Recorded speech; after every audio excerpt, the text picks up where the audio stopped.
Under the silver light of a distant sun, the human envoy named Evan Cole arrived on the alien world called Virelia.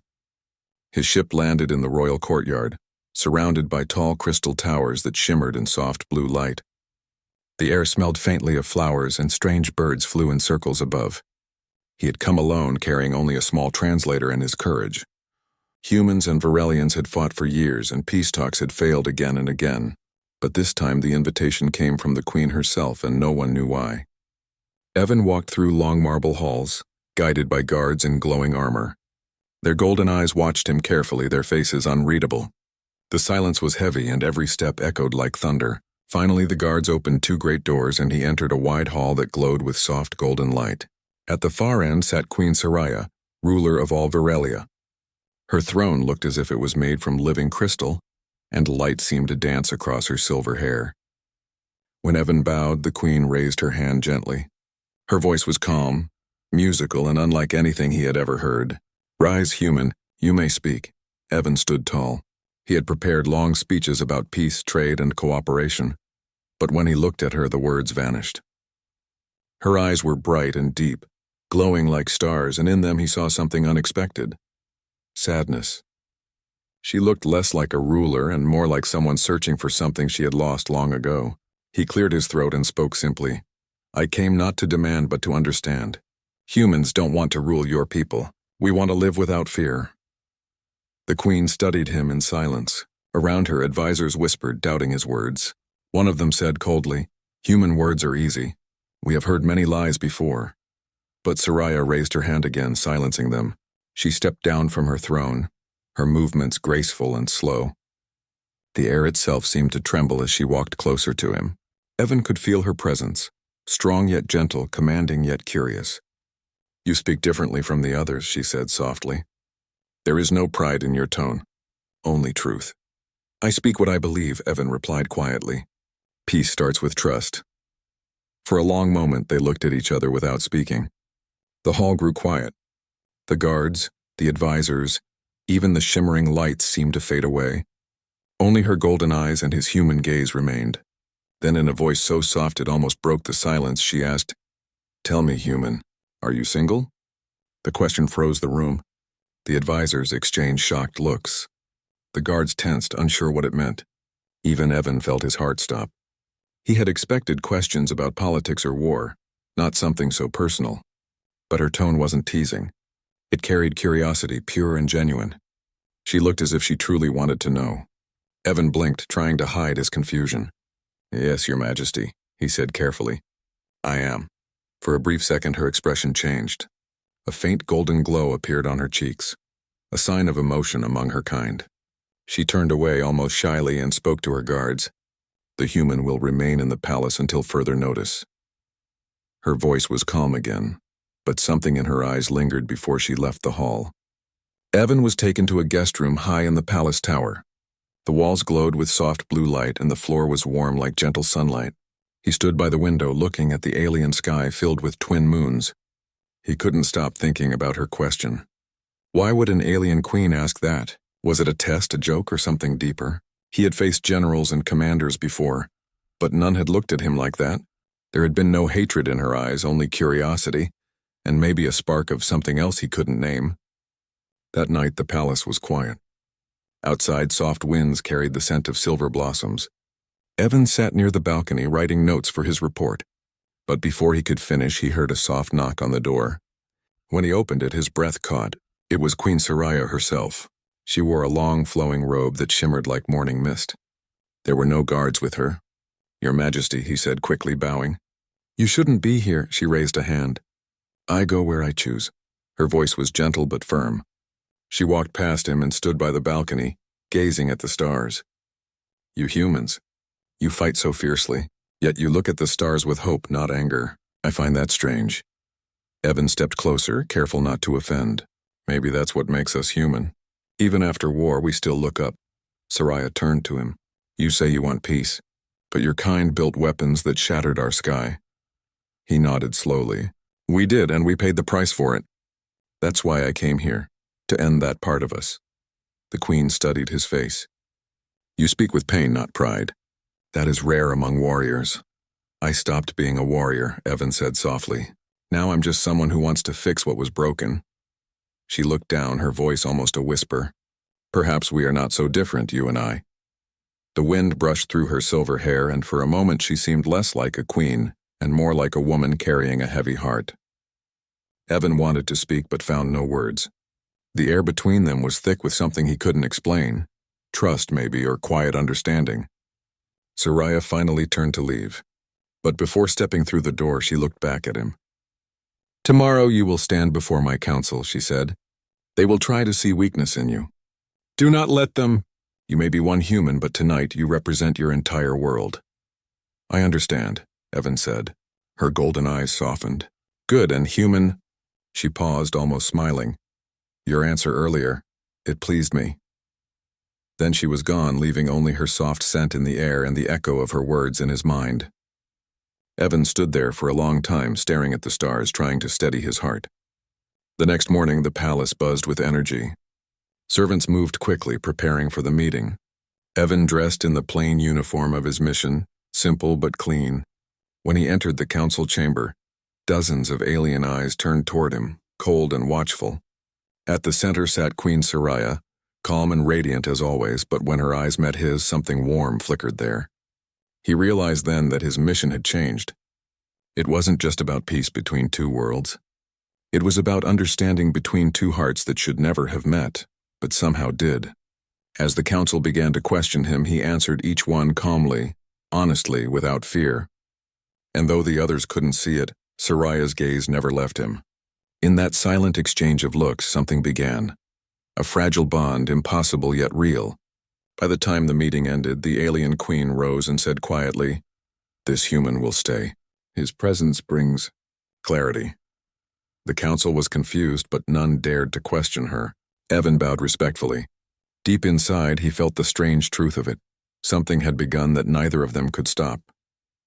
And as he followed the guards out of the hall, he caught one last glimpse of her standing beneath the shining lights of the crystal throne, her eyes meeting his again, soft and curious, as if she was silently asking that same question once more. Days passed inside the shining palace of Virelia, and Evan Cole began to understand more about the world of the alien queen. Every morning the sky turned violet, and the twin suns rose together, painting the towers in gold and blue. He walked through long crystal halls, learning the customs of her people, and wherever he went he could feel eyes watching him. Some were curious, others suspicious, but none dared to touch him. The queen's command had made him untouchable. Queen Soraya met him often in the garden where glowing flowers grew under silver vines. She asked him about Earth, about the oceans that moved like living glass, about forests filled with wind and song. Evan spoke of rain, laughter, and the strange human idea of family. The queen listened quietly, her golden eyes reflecting both wonder and sadness. "Your world sounds alive," she said once. "Our skies are quiet now. The wars took that from us," Evan replied softly. "War takes sound first, then smiles, then hope, but it never wins completely. There's always something left to rebuild from." Soraya's lips curved in a faint smile. "You speak as if you've lived through many storms." He nodded. "Enough to know the sun always comes back." They talked for hours, forgetting their differences. For the first time, the queen allowed herself to laugh. It was quiet, almost uncertain, but real. Servants who saw her that day whispered in surprise. Many had never heard their queen laugh before. But not everyone was pleased. The royal council, made of old and proud Virelians, gathered in secret chambers. "The queen's bond with the human weakens her," one said. "He is a stranger. His kind destroyed our skies." Another added, "She looks at him with warmth. That is dangerous." By the third week they confronted her. "Your Majesty," said the head of the council, "this human is a threat. End this friendship before it poisons the throne." Soraya stood from her seat, her presence filling the room with light. "You call kindness a poison?" she said quietly. "Then maybe it is your hearts that are sick." The council bowed but left unsatisfied. They would not stop easily. That night Soraya went again to the royal garden. Evan was already there, sitting by a pool that shimmered with reflections of the stars. When he saw her, he stood. "You seem troubled," he said gently. "I am," she admitted. "My people doubt me. They fear what they do not understand." Evan looked up at the alien moons. Fear and peace never lived together for long. She walked closer, stopping just a step away from him. Tell me, human, she whispered. How do your people find peace after hatred? Evan thought for a moment. By listening. By forgiving what we can and changing what we can't. Peace isn't a gift. It's something we fight for with gentleness. Her eyes softened.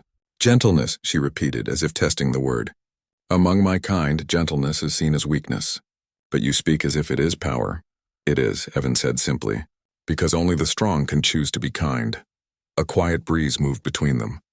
She raised her hand slowly and touched his shoulder, not as a queen, but as someone searching for something real. You confuse me, human, she said softly. You are fragile, yet your spirit feels unbreakable. He smiled faintly. Maybe that's what makes us human. Before he could say more, the garden lights dimmed. A group of armored guards appeared from the shadows. The head counselor stepped forward, his expression cold. Your Majesty, he said sharply, this ends tonight. The human must be removed. He brings unrest among our people. Evan stood still, not reaching for any weapon. If my presence brings harm, I will leave, he said quietly. But Soraya's voice rose firm and clear. No one touches him. The guards hesitated, confused. The counselor pressed on. He is not one of us. The queen's golden eyes flared with light. He is under my protection, she declared. Any who harm him harm me. The guards froze. The counselor stepped back, realizing her tone left no room for argument. He bowed stiffly and withdrew, anger hidden beneath his words. As you command, my queen. When they were gone, Evan turned to her. You didn't have to risk that. She looked at him, her voice calm but trembling slightly. I did. Because for the first time, I feel alive again. The silence that followed was soft but heavy with meaning. The alien queen who had once looked at him as an outsider, now looked at him as something more. He could see it in her eyes. Hope, trust, and the smallest spark of affection. Days turned into weeks, and the palace changed. The queen ordered new gardens to be planted, inspired by Earth's forests. She invited musicians to play songs from both worlds. Slowly, her people began to see that the human was not an enemy, but a bridge between their hearts. One evening, the queen stood on the high balcony of her palace, watching the sunset. Evan joined her, standing quietly beside her. The sky was painted in pink and gold, and the air was warm. Your world is beautiful, he said softly. It was always beautiful, she replied. But I had forgotten how to see it. She turned toward him, her eyes glowing gently. When I first met you, I saw only a soldier from the enemy world.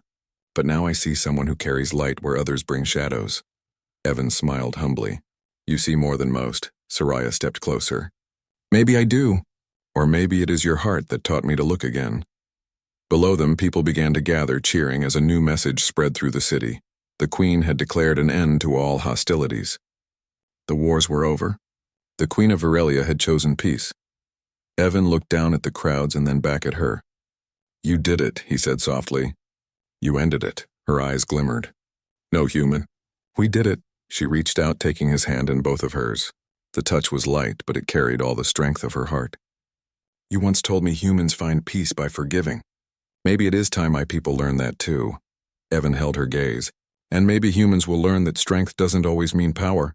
It can mean grace. The stars began to rise, reflecting in her golden eyes. She looked at him quietly and whispered, When I asked you if you were single, I did not understand why I cared to know. Now I do. He didn't answer, but the look in his eyes said everything words could not. From that night on, humans and Virelians began to work together. Ships traveled between Earth and Virelia carrying books, seeds, and songs. For the first time in generations, laughter returned to both skies. Queen Soraya and Evan Cole became a symbol of unity, two souls from different worlds who found understanding where others found war. People told stories of the moment she asked, Are you single, human? And how that single question changed the fate of two civilizations. Years later, when travelers looked up at the twin moons of Virelia, they said the light that joined them in the sky was a reminder of that strange, impossible meeting between a queen and a human who dared to believe in peace. And somewhere,